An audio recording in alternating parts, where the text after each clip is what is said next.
See, the great trouble is the money wasn't allowed to develop further. After 200 or 300 years of coins, all governments put their hands and stopped any further developments. We were not allowed to experiment on it. Money hasn't been improved. Money has rather become worse in the course of time. Government said it must not develop any further. And what we have had since in development were matters of government inventions, mostly wrong, mostly abuses of money. And I have come to the position of asking, has monetary policy ever done any good? I don't think it has. I think it has done only harm. And that's why I am now pleading for what I've called denationalization of money. I don't believe that we shall ever have a good money again before we take the thing out of the hands of government. Then we can't take them violently out of the hands of government. All we can do is, by some sly roundabout way, introduce something they can't stop. Free banking as a concept is one of the cornerstones of the Austrian School of Economics, where currency is not owned and created by a government monopoly, but by many private issuers competing against each other. It makes some very big assertions, especially in today's worldwide economic situation, and for just about all of the economic crises that have ever been observed, by laying the blame of them at the feet of central banks. First of all, a central bank is an institution that is given a monopoly on the creation or printing of a currency within a country, granted by government through law. So only the Federal Reserve is allowed to create the US dollar, only the Bank of England can create the pound sterling, only the European Central Bank can create the euro, and so on. This obviously means that such institutions have total control over an economy's money supply, and therefore huge control over the economy itself.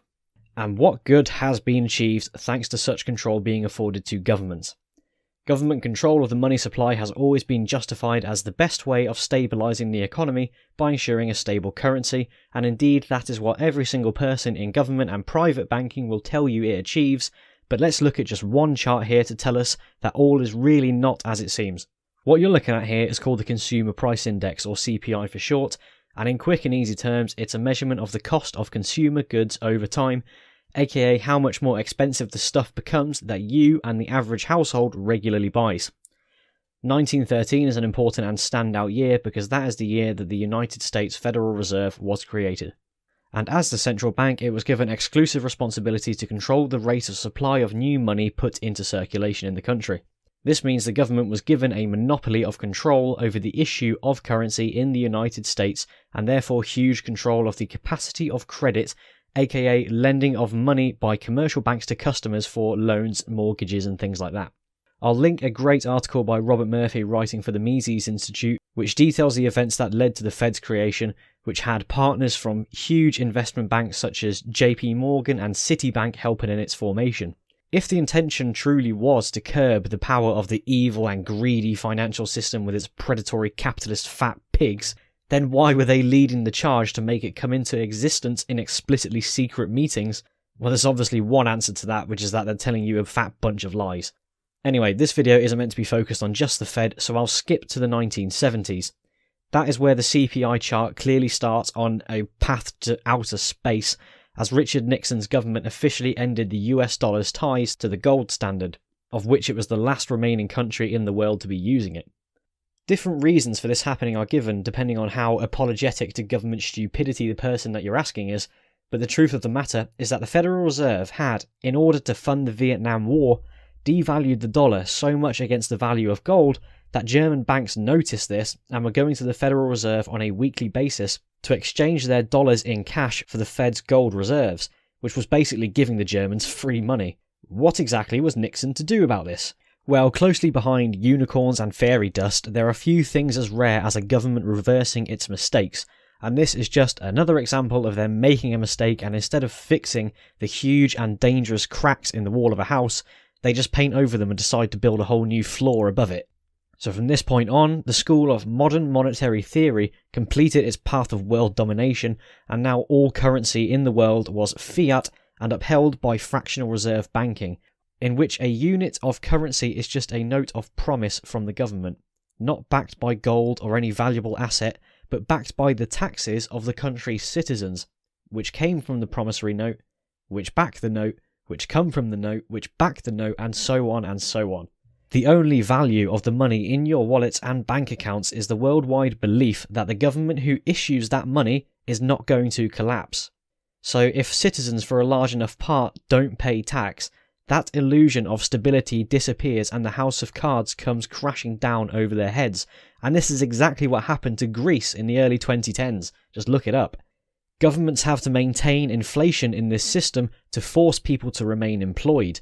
Because if they're employed, then they pay income tax. And if the money that they've saved remains at a set value instead of being devalued, then they're much more likely to retire early or work less. So the government has to keep you working for as long as feasibly possible in order for you to pay as much tax as possible, in order to stop everything from falling apart. And they still overspend and rack up insane levels of debt, but Christ, I really should bloody move on now. So bada bing, bada boom, one day in 2009, after the government-assisted bubble burst, Hayek's prediction at the start of this video became true. A Japanese man going by the pseudonym of Satoshi Nakamoto saw the state of the developed world, where millions of families lost their savings and their incomes, as the big banks crumbled and all the governments gave the banks billions of tax dollars to save them, while the taxpayers drowned in the flood. He knew something had to be done and coded a simple yet brilliant piece of technology, and within the data for the first ever block of Bitcoin that was mined are the words of a newspaper headline. The Times, 3rd of January 2009. Chancellor on brink of second bailout for banks. What a legend. This isn't going to be a ramble of computer science jargon telling you what makes Bitcoin what it is, just what it means for economics in the context that has been provided so far. Nobody can ever control Bitcoin. It is mined on using the processing power of computers by individuals and companies and is not issued by a government. It can be transferred almost instantly over the internet and across any border. It can be stored in online wallets or even on a memory stick for total security. Every piece of Bitcoin is unique and serialized and cannot be duplicated for the purpose of fraud or inflation. There is a limited amount that will ever come into existence. It cannot be issued at will in the name of stability, which as we've shown is a completely fallacious effort. For these reasons, it is the closest thing we currently have to digital gold. A lot of the initial value of gold comes from many of those sources that I listed for Bitcoin. Like Bitcoin, it has intrinsic immediate value from the incredibly expensive task of mining it. It's decentralized in the same way, but it has its own pros and cons. The pro is that gold is incredibly desirable and stable, specifically because it has been humanity's primary means of money for thousands of years, and nothing can come close to replicating that factor of ensuring perpetual demand. But its huge flaw in the face of Bitcoin is the ease of transfer.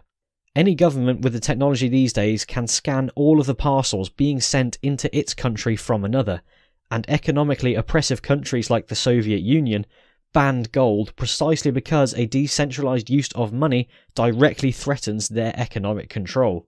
So if a country bans gold and then its agents find a parcel of it addressed to your house, you can expect a rude awakening just before sunrise as armed men blow up the front door of your house and throw you in a cage. But now, if you have access to the internet and a VPN, there is no place on earth where a government can feasibly track or prevent anybody from receiving, owning and trading Bitcoin. It honestly makes me happier than I can express to know that from this point on in human history, the individual will forever have access to a means of exchange free from arbitrary inflation and centralized control. This truly is the most important invention for individual freedom against tyranny since guns became cheap enough for individuals to harness, and I really can't stress that enough. But despite this monumental achievement, Bitcoin is not the final answer. Anybody who has heard of it will probably associate one word towards it: volatility. The price has shot up astronomically to now where at the time of writing, a single whole Bitcoin is worth around $10,000 US. To put that in perspective, in 2010, a pizza was famously ordered from Papa John's using 10,000 Bitcoins, so I really hope that pizza was worth what is now $1 million just a decade later. It seems ridiculous to propose that the key to solving the instability of government money is a form of digital money, which seems apocalyptically worse in comparison. And so now I reveal why I have been banging on about gold for so long. The genesis will not be complete until there is a successful launch and widespread adoption of a cryptocurrency backed by either gold or silver. If you watch the whole interview of Hayek that I got the clip at the start from, he says that the new denationalized money will very likely be a creation of metal companies issuing receipts and accounts backed up by the value of their own business, almost like a share. Once a trusted gold company creates their own cryptocurrency, they will unlock the final key of the puzzle, and other similar companies will do the same, allowing money to once again be unrivaled in its stability thanks to the forces of value and private market competition. This seems inevitable at this point in time, and the only thing stopping it is the risk a company would obviously be taking by being the first to try it. And the whole purpose for precious metal companies existing in this age of post-gold standard is the purpose of avoiding risk. The great contemporary Austrian school economist Peter Schiff owns such a gold company, and it really makes me wish that he would stop painting Bitcoin as some kind of boogeyman and take it upon himself to try and start Hayek's incredibly intuitive vision by introducing the absent merit to the realized concept of cryptocurrency. The day that something like this happens is the day when the world is once again economically free and starts the ball rolling for the return of all other kinds of individual freedom along with it that we have lost over the years. The world revolves around money. If you take the revolving of the world out of the hands of government and allow it to be expanded upon in the way that Hayek describes, you almost unlock a new level of human potential and progress, and can harbour in a world of absolute innovation in all the key areas that threaten the future of humanity that government, constant regulation and intervention and mismanagement is putting at such severe risk. When government can't control money, they can't control what you buy, meaning you can buy things that don't harm the planet, meaning you can buy things that improve your standard of living, meaning that your wages increase higher than inflation. If you look at charts of wage growth compared to inflation, you'll see that the average wages from the middle class downwards have been stagnating, where inflation overtakes the rate at which wages grow, which is why my generation as a 23-year-old will be the only generation in about 400 years that on average will probably earn less in real terms than their parents. This is what government has done to our money, and now we have the capability to begin to take it back. There have been several attempts before to try and make a cryptocurrency that is linked to the price of gold that's not exactly backed by gold, and they are all essentially marked as failures. The key here is to make a gold standard cryptocurrency. And you can see why this should be the case if we go back to our CPI chart here. Before the gold standard was abolished, there was hardly any inflation, which means there is more individual freedom to own your own money, not a government prescribing you a currency and then deciding how much it's worth. The fact of the matter is the dollar, and no nationalised currency will ever return to the gold standard.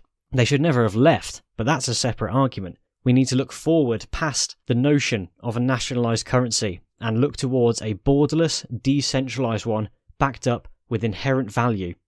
It is the future to ensuring that once again we own our money.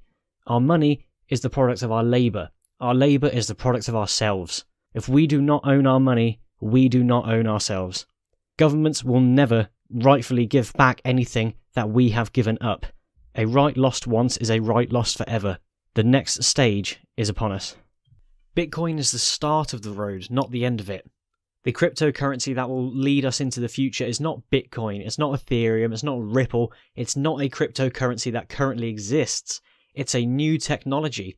You don't take the first car ever mass-produced and still drive it 100 years later. There is innovation that comes from competition. Cryptocurrency is a competitive market. The innovation is yet to happen, and when it does happen, that is it. We're off to a blazing future. The idea of Bitcoin maximalism or shouting from the rooftops about how Ethereum is the currency of the future is not true. It's not here yet. The foundations are there, and they need to be fully realised. But Bitcoin evangelism just means you make a lot of money from investing in it. You're not going to use it. Your children are not going to use it. They're not going to buy a house with it. That is yet to come. and we should be so excited to see what the future holds in this regard.